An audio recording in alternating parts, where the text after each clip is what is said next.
सभी सुधी दर्शकों को नमस्कार। आज आपके सामने एक बार फिर से प्रस्तुत हूँ एक नए विषय को लेकर। पिछले कई दिनों से भारतीय भूमंडल पर प्राकृतिक आपदाओं, आंधी, तूफान एवं रोग, अनेक रोगों से घिरे होने के कारण भारतीयों के लिए बहुत ही मुश्किल भरा समय रहा है। भारतीय ज्योतिष में भविष्य के बारे में बताने की अप्रतिम शक्ति है, बशर्ते कि उसको जानने एवं समझने वाला होना चाहिए। सतनाड़ी क्षेत्र के जाने माने ज्योतिषाचार्य श्री कृष्ण कुमार शर्मा जी नावा से आज हम जानेंगे कि आने वाले समय में अमावस्या जो गुरुवारी आ रही है उससे क्या प्रभाव रहेगा, मानसून की दस्तक कब तक और साथ ही 10 जून को आ रहे सूर्य ग्रहण के विषय में भी, और उत्तर भारत में और हरियाणा में मानसून की दस्तक कब तक होने वाली है। तो आइए चर्चा शुरू करते हैं आचार्य जी से। आचार्य जी प्रणाम। आयुष्मान भाव। आचार्य जी, भारतीय ज्योतिष में अमावस्या और पूर्णिमा का क्या महत्व है? एक महीने में भारतीय ज्योतिष के अनुसार 2 पक्ष निर्धारित है। हाँ जी। अमावस्या कृष्ण पक्ष का प्रतीक है, जबकि शुक्ल पक्ष चांदनी का प्रतीक पूर्णिमा है। हाँ जी। जब भी कोई ग्रहण होता है तो भारतीय ज्योतिष के सिद्धांतिक नियम के अनुसार हाँ जी। सूर्य ग्रहण सहदेव अमावस्या को, जबकि चंद्र ग्रहण सहदेव पूर्णिमा को ही लगता है। हाँ जी, ये तो है। इस बार अमावस्या आ रही है, नजदीक में अभी अमावस्या आ रही है, तो अमावस्या के महत्व के बारे में थोड़ा सा बता दो। देखिए, अमावस्या का महत्व पितृ कार्यों के लिए होता है, जबकि पूर्णिमा का महत्व स्नान, दान, जप, अनुष्ठान आदि के लिए उत्तम कहा गया है। यहां अभी 10 जून को गुरुवारी अमावस्या आ रही है। हाँ जी। और इस दिन शनिश्चर जयंती भी है, यानी शनिदेव का जन्मदिन भी है जी। तो इस अमावस्या को एक बहुत सुखद योग बन रहा है, यानी अमावस्या को रोहिणी नक्षत्र का साथ। जब अमावस्या को किसी सात्विक नक्षत्र का साथ मिलता है तो उसका फल बेहद शुभ होता है। तामसी नक्षत्र का साथ मिलता है तो उसका परिणाम दुखद होता है। तो इस बार अमावस्या को सुखद योग बन रहा है। गुरुवारी अमावस्या उत्तर भारत के साथ साथ दक्षिण भारत में भी, यानी देश के अनेक हिस्सों में अमावस्या की 48 घंटों की अवधि में बादल जमकर बरसेंगे। अमावस्या को रोहिणी नक्षत्र का साथ होने से प्रजा में आरोग्य बढ़े, प्रजा में सुख शांति बढ़े, और अमावस्या को रोहिणी नक्षत्र का साथ प्रजा को सुख देने वाला कहा गया है।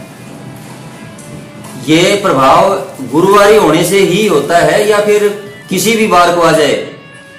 अमावस्या को इस प्रकार का प्रभाव गुरुवारी अमावस्या होने से ही मिलता है, या फिर सोमवती अमावस्या जब आती है तब होता है। तो गुरुवारी अमावस्या और सोमवारी अमावस्या, हाँ जी, ये दोनों ही वृष्टिकार कही गई है, चाहे ये साल के किसी महीने में भी आए। तो क्या इसका प्रभाव मौसम पर भी पड़ेगा? हाँ, इसका प्रभाव मौसम पर पड़ेगा। गुरुवारी अमावस्या 48 घंटों की अवधि में पंजाब, हरियाणा, राजस्थान, हिमाचल प्रदेश, उत्तराखंड, उत्तर भारत और बिहार में बादल जमकर बरसेंगे। उधर दक्षिण भारत में अतिवृष्टि से तबाही होगी। तो इस बारिश को हम मानसून की बारिश नहीं माने? दक्षिण में तो ये मानसून ही कहलाएगा, लेकिन उत्तर भारत में ये मानसून की बारिश नहीं है। जी जी। तो मानसून से आपका क्या तात्पर्य है? मानसून से तात्पर्य इसके बारे में तो ज्यादा मौसम विभाग के वैज्ञानिक ही जानते हैं जी। भारतीय ज्योतिष तो इसको एक ऋतु, वर्षा ऋतु के संबंध में ही देखता है, जैसे ग्रीष्म ऋतु, हेमंत ऋतु, शिशिर ऋतु, शरद ऋतु, वर्षा ऋतु, ये आती जाती रहती है और ये 6 ऋतुएं हैं। हाँ जी। लेकिन ये अलग से नहीं है। समुद्र तट से जल तभी मानसून के रूप में उठकर चलता है जब जल तत्व के नक्षत्र सक्रिय होते हैं।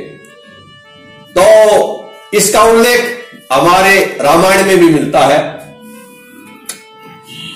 वर्षा काल मेघ नभ छाए, बरसत लागत परम सुहाय, दामिनी दमक रही घन माही, खल की प्रीति जथा थिर नाही, बूंद आघात सह गिरी कैसे, खल के वचन संत सह जैसे, सिमिट सिमिट जल भरी तलावा, जिम सदगुण सज्जन पही आवा।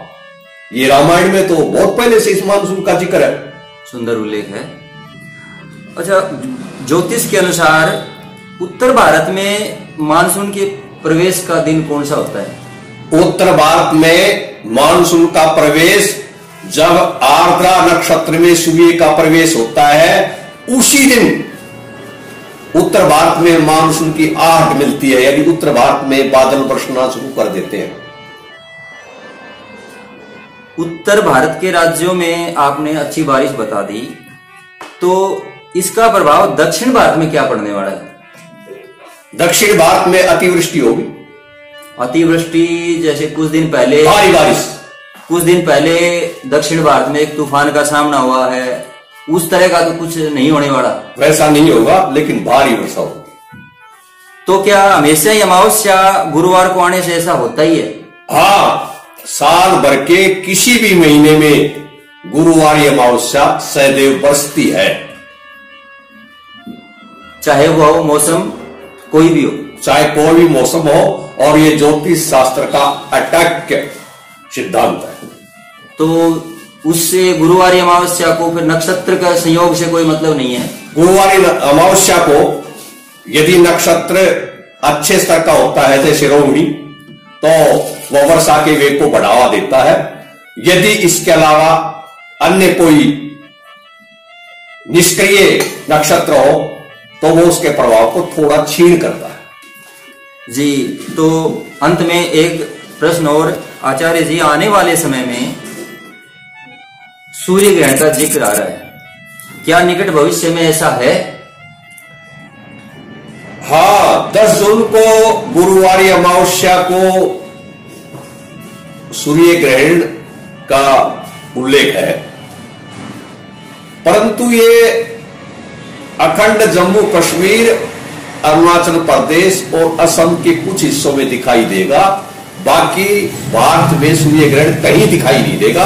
और जहां ग्रहण नहीं दिखाई दे, तत्संबंधी वहां धार्मिक कार्य करने की कोई आवश्यकता नहीं होती। यानी जिन स्थानों पर ग्रहण नहीं होगा वहां सूतक नहीं लगेगा। ये केवल अरुणाचल प्रदेश और अखंड जम्मू कश्मीर में ही ये ग्रहण होगा, अन्य स्थानों में नहीं, भारत के अन्य स्थानों में दिखाई नहीं देगा।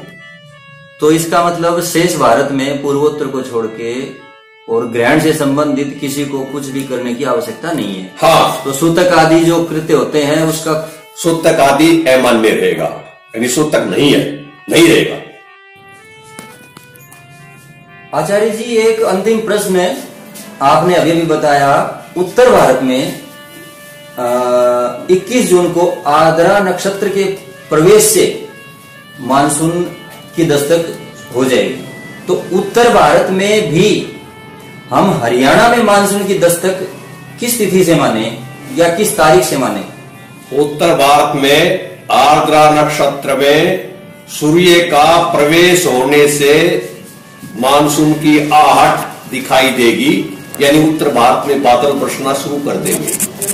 यहां हरियाणा में जी 5 जुलाई को पूरे हरियाणा में बादल जमकर बरसेंगे।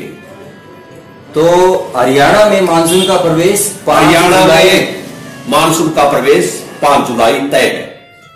जी भारतीय ज्योतिष के अनुसार। जी आचार्य जी, बहुत बहुत धन्यवाद।